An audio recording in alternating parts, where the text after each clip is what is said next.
धन्यवाद प्रेषित करता हूं कि आपने मुझे राज्यपाल के अभिभाषण पर अपने विचार रखने का मौका दिया है।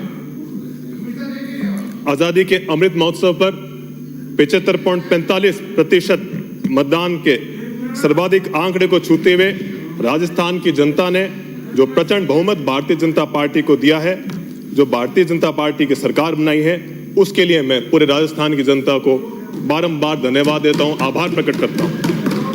कोलायत विधानसभा क्षेत्र की जनता को भी वंदन करता हूं, अभिनंदन करता हूं कि जिनके आशीर्वाद से मुझे आज आप सभी गणमान्य सदस्यों के बीच अपनी बात रखने का मौका मिला।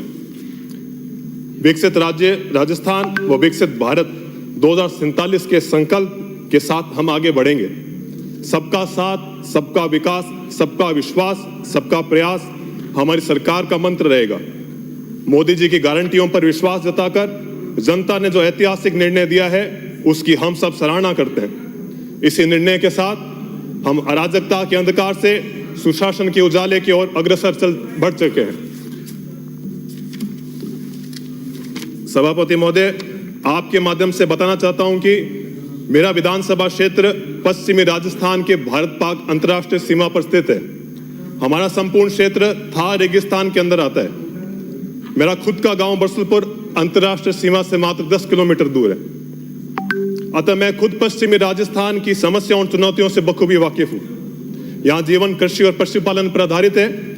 यहाँ लोग गांव में कम और खेत ढाणी में ज्यादा निवास करते हैं। सन 1987 में सीमांत क्षेत्र के विकास के लिए भारत सरकार ने बीडीपी योजना लेकर आई थी। इस योजना से राजस्थान के सादुल शहर, गंगानगर, कर्णपुर, अनूपगढ़, खाजूवाला, कोलायत, पोखरण, जैसलमेर, शिव, चोटन, सांचौर जैसे सरहदी इलाके पिछले 3 दशकों से लाभान्वित हो रहे थे। परंतु पिछले कांग्रेस सरकार में हुई अनियमितताओं के कारण ये योजना गत 2 सालों से बंद पड़ी है। सीमावर्ती क्षेत्र की विशेष आवश्यकताओं को देखते हुए और इस क्षेत्र में आधारभूत सुविधाओं को विकसित करने एवं इलाके के संपूर्ण विकास के लिए इस योजना को पुनः चालू करवाना अति आवश्यक है। अभिभाषण के पैरा संख्या 16, 17, 18, 19 में आरडीएसएस और सौभाग्य योजना का वर्णन है। इस योजना की शुरुआत हमारे यशस्वी प्रधानमंत्री नरेंद्र जी मोदी द्वारा देश के हर गांव और शहर में विद्युतीकरण से वंचित प्रत्येक गरीब परिवार को बिजली की सुविधा प्रदान करने के लक्ष्य से करी गई थी। परंतु बड़े दुख से कहना पड़ रहा है कि पूर्व की सरकार के कार्यप्रणाली के कारण हमारे प्रधानमंत्री जी का विजन धरातल पर नहीं उतर पाया।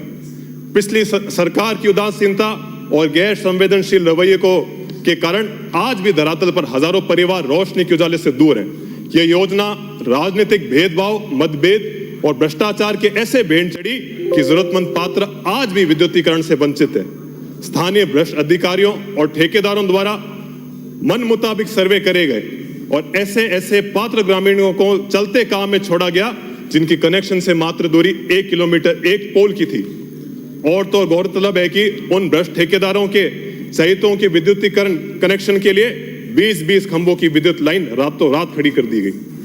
हठकर्मिता दिखाते हुए उन्होंने कहीं ट्रांसफार्मर नहीं दिए तो कहीं तार नहीं दिए और तो कई स्थानों पर सिर्फ खंभे खड़े कर काम अधूरा छोड़ दिया। लाइट और पानी दो ऐसी जरूरत है जो ग्रामीण व युवाओं के स्वास्थ्य, पढ़ाई और रोजगार के लिए अति महत्वपूर्ण है।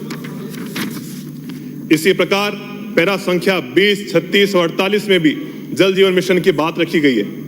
जल जीवन मिशन के तहत केंद्र सरकार द्वारा सभी ग्रामीण नागरिकों तक घर घर नल कनेक्शन से स्वच्छ जल सुविधा उपलब्ध कराने का लक्ष्य निर्धारित करा गया था।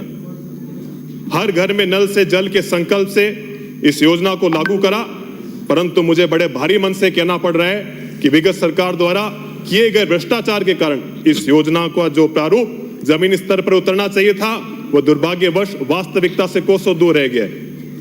भ्रष्ट ठेकेदारों और कर्मचारियों द्वारा जेजेएम के नियम कायदों की खुलेआम अनदेखी करी गई।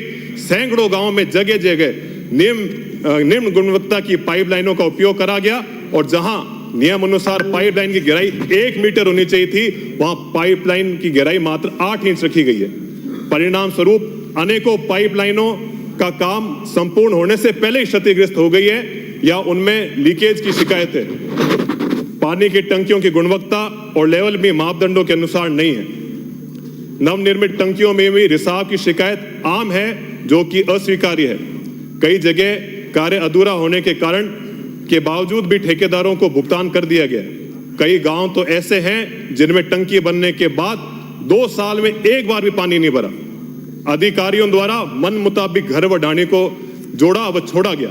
पुरानी सड़कें और चालू व्यवस्था पेयजल की योजनाओं को भी क्षतिग्रस्त करके छोड़ दिया गया है। इन सभी कारणों से ग्रामीण आज आजादी के 75 साल बाद भी टैंकर से 500 और 1000 रुपए में पानी डलवाने को मजबूर हैं। सभापति महोदय, मैं आपके माध्यम से सरकार से निवेदन करता हूं कि जेजेएम और सौभाग्य योजना में हुई अनियमितताओं में लिप्त दोषी कर्मचारियों और ठेकेदारों पर उच्च स्तरीय जांच करवाकर कड़ी से कड़ी कार्रवाई करी जाए तथा धरातल पर जो अभाव है उन्हें जल्द से जल्द सुधार किया जाए।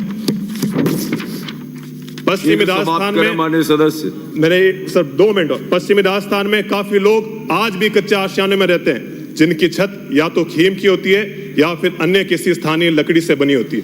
भीषण गर्मी के वक्त या फिर किसी चिंगारी या बिजली स्पार्किंग की वजह से उनके आशियाने आगजनी के शिकार हो जाते हैं। ऐसी आगजनी की घटनाओं में लोगों के घर, मवेशी, फसल, नकदी भी और भी अन्य चीज, उनकी जीवन भर की कमाई सब नष्ट हो जाती है। न सिर्फ उसे आर्थिक नुकसान झेलना पड़ता है, बल्कि उसे असहनीय मानसिक प्रताड़ना से भी गुजरना पड़ता है।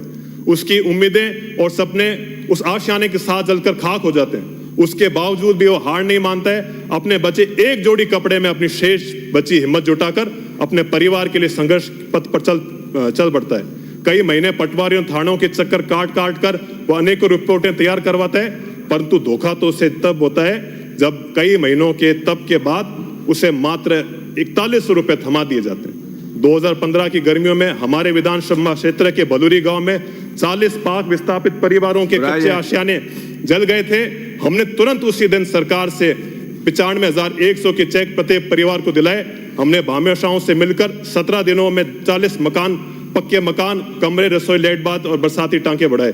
सभापति महोदय, माननीय सदस्य साहब 10 मिनट का टाइम दिया था, 10 समाप्त हुआ। 10 मिनट का टाइम दिया था साहब, 10 मिनट जीवाराम जी साहब 10 मिनट का टाइम दिया था। आपने 2 मिनट मांगे, 2 मिनट दिए आपको। आखिरी जोड़ी कपड़े में उसके पास ना आटा है, बिस्तर लेने के लिए नहीं है। महोदय, सभापति महोदय होगा।